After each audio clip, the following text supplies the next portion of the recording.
छठी माई के गीतिया सुनाई हो लागल गावे गावे घरे हो घरे नदी नहर पोखरा छिलाए हो लागल घाट बने तीरे हो तीरे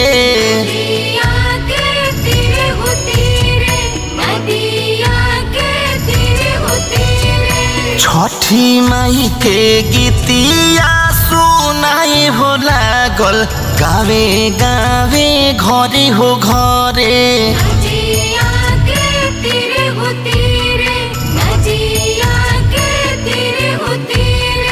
नदी नहर पोखरा छिलाए हो लागल घाट बने तीरे हो तीरे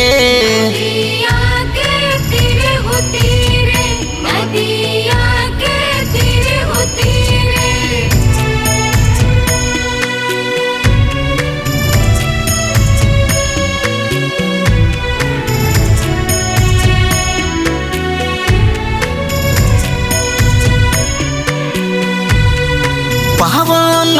पवित्र हवे छठ के बरतिया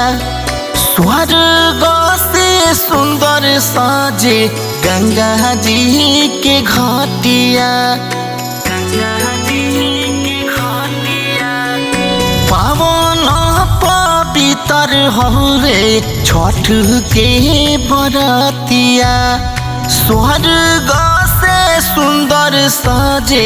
गंगा जी के घाटिया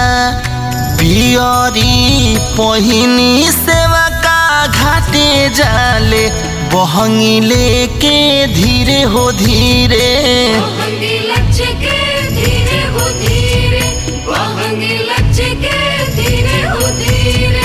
छठी माई के गीतिया गावे हो लागल गावे गावे घरे हो घरे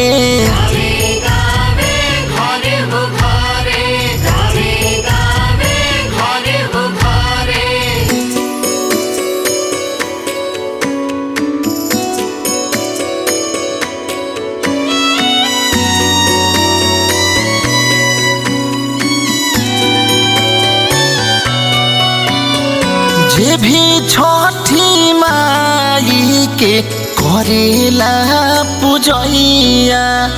कोसो दूर रहे वो से दुखावा बनैया जे भी छठ माई के करेला पूजैया कोसो दूर रहे वो से दुखावा बनैया इंदल सेवा का छठी माई के भजन गावे कलशुप दिया हो जरे